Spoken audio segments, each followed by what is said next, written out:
Abusive spouse attempts to commit bigamy after putting me through hell, revenge commences. When I met my ex-husband, now known as my ex, he was ideal. He was what I thought I needed. I believed I loved him and that the fairy tale was real. We met by random chance, both many hours from our homes. Me whilst running away from a situation at home, he while a planned trip abroad. I ended up in Europe within a month and we married about 10 months later. All good, right? Well, it was. Until I started racking up multiple university degrees with honors and he began to realize that not only was I significantly younger, about 17 years younger, thinner, a big issue in his mind, and according to him better looking, I was now significantly better educated.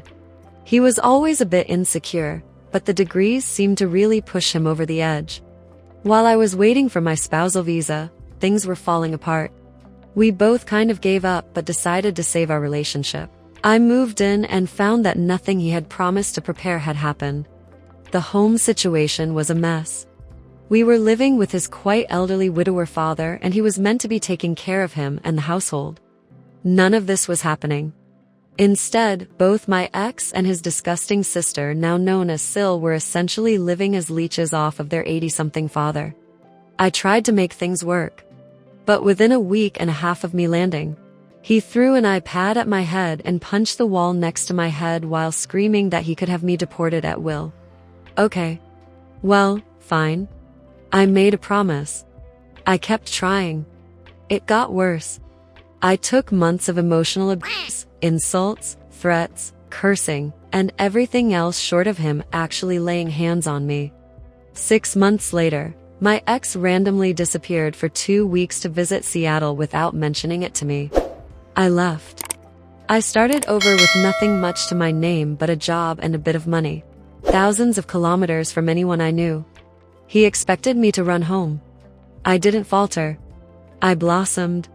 About a year later, I met my current partner, who has been the truest and most loyal partner I could have wished for. Truly, if I had to do it all again, I would if I knew my partner would be on the other side. Now for my revenge. I happened to find out that my ex had a new girlfriend that seemed very serious and noticed she had mentioned wedding planning on social media. You have to keep tabs on your abusers, especially when your safety is at risk.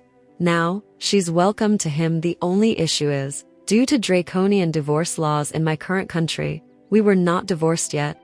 He planned on marrying her in another country. When we met, he told me he had never been married. I later found out he was indeed divorced. I was willing to bet he fed her the same exact lie. So, I sent her a message.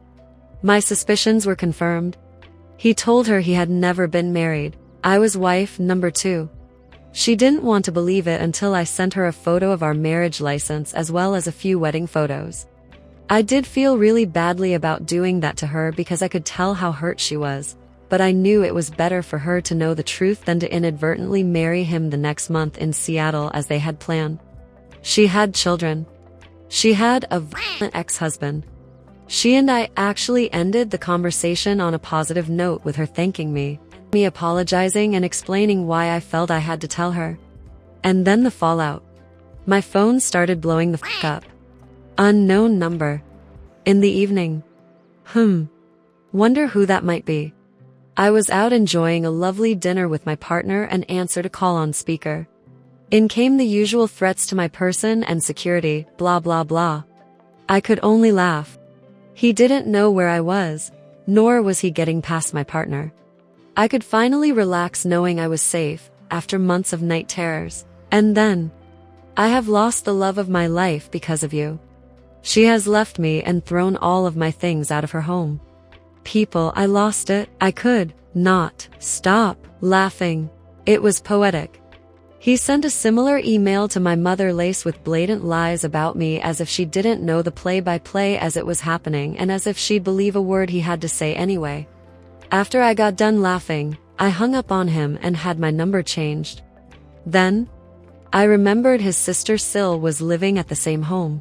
Sil has a disabled daughter that lives 200 kilometers away that she claims benefits for, including an apartment and money allowances. She then sublets the handicap-accessible apartment to her boyfriend illegally whilst leeching off of her father. She's also a thief caught on hidden camera, literally taking money out of my ex's wallet. My ex and his sister absolutely despise each other and are only both living there in hopes of driving the other out in order to get the house as inheritance. If Sil got reported to the council for fraud and they did minimal investigation, they'd see she was falsely claiming benefits for an adult daughter who lived far away and had her own benefits from another council. She would lose her apartment and possibly face jail time. If she lost her apartment, it was certain she would never leave the father's home. It was my ex's worst nightmare. So, I made it happen. Besides, how dare Sil claim money she isn't entitled to simply due to her being too lazy to work? She was a neglectful mother when she was actually caring for her kid. Leaving her kid in a wheelchair with a jam sandwich and running to the pub the moment benefit money came in, now she was lying and keeping a rare accessible apartment from someone who truly needs it. That more than justified it. But the thought of both of them being stuck in the same house, fighting all day and night, both too lazy to leave and too stubborn to give up the inheritance they fantasize about. Now, that's a lovely thought to me. What makes it better? Knowing he cried his eyes out over his lost fiancée in that very same house, soaking in his miserable existence. Sorry it was long. TLDR, husband turned into controlling, abusive, insecure. Endured 6 months of abuse before escape. Found out he was planning to marry again before we were divorced by marrying in a different country, so told his fiancée the truth and got him dumped. Reported his sister to council for benefits fraud, so they are both stuck living together in same household waiting on father to for inheritance.